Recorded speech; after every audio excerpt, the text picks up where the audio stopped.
Hello guys, मैं Tanushree and you watching CK news Chaugama की आवाज। कोविड-19, जी हाँ, कोविड-19 के लिए हमेशा से ही चीन को जिम्मेदार माना गया। कोरोना वायरस के चलते न जाने कितने लोगों के घर टूटे, लोग बेरोजगार हुए, घर में रखा राशन पानी खत्म हुआ, कई बच्चे भूखे सोए और कई लोग तो अपने परिवार से न जाने कितने किलोमीटर दूर रहे और न जाने क्या क्या लोगों को दुख झेलने पड़े। और इन सबका जिम्मेदार केवल और केवल माना जाता है चीन को।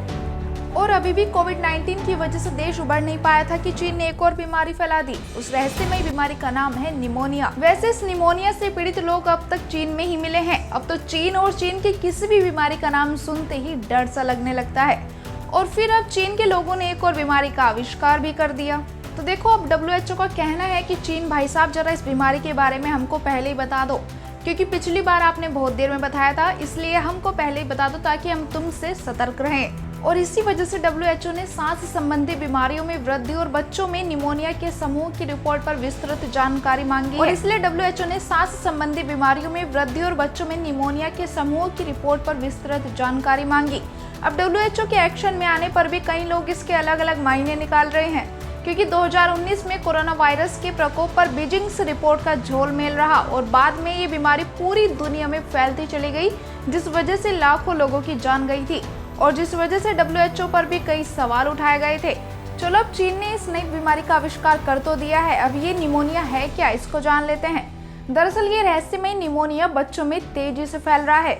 जो बच्चे इस बीमारी से ग्रस्त हो चुके हैं, बताया जा रहा है कि उन बच्चों के फेफड़ों में सूजन आ गई है, जिसमें सबसे पहले तेज बुखार होता है। बुखार के साथ धीरे धीरे सभी लक्षण दिखने लगते हैं। देखो, वैसे मैं आपको डरा नहीं रही हूँ, बस आपको सतर्क कर रही हूँ कि ये सभी लक्षण कोई असामान्य बिल्कुल भी नहीं है। और अब इसी संबंध में WHO का कहना है कि चीन में माइकोप्लाज्मा निमोनिया और इन्फ्लुएंजा फ्लू के केस बढ़ते जा रहे हैं। कई संक्रामक श्वसन संबंधी बीमारियों का प्रकोप है।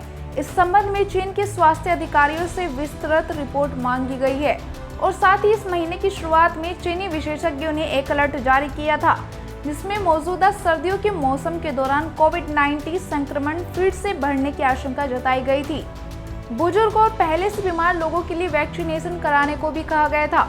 अब 13 नवंबर को राष्ट्रीय स्वास्थ्य आयोग के प्रवक्ता MI फेंग ने कहा था कि जैसे जैसे सर्दियां आ रही हैं, चीन श्वसन संबंधी बीमारियों और अलग अलग वायरस से घिर गया है, जिसमें माइकोप्लाज्मा निमोनिया, कोविड-19, इन्फ्लुएंजा फ्लू, डेंगू बुखार और नोरो वायरस एक साथ प्रसारित हो रहे हैं। संक्रमण के प्रसार की निगरानी करने के लिए प्रयास किए जाने चाहिए ताकि निगरानी और प्रारंभिक चेतावनी बढ़ाई जा सके, ताकि इन वायरस के प्रसार को और अच्छे से समझा जा सके। तो भाई देखो, बात ऐसी है कि डरना नहीं है, लेकिन इसका मतलब ये भी नहीं कि आप इस वायरस को बिल्कुल भी सीरियस ना लें। बस अपने आप को और अपनी फैमिली को सेफ रखना है। अगर थोड़ा भी खांसी, जुकाम या बुखार होता है तो कोई लापरवाही नहीं करनी। वैसे इसमें एक अच्छी बात यह है कि वायरस अभी चीन में ही है और वहीं रहे तो अच्छा है और वहाँ भी जल्दी से जल्दी ठीक हो जाए, यही हमारी कामना रहेगी। इसलिए आप सभी भी अपना ध्यान रखें और डरने वाली कोई बात नहीं है। और आज के लिए इतना ही। अगर वीडियो आपको अच्छी लगी हो तो लाइक, कमेंट, शेयर जरूर कीजिएगा और यदि आपने चैनल को सब्सक्राइब नहीं किया है तो जल्दी से जल्दी सब्सक्राइब करें।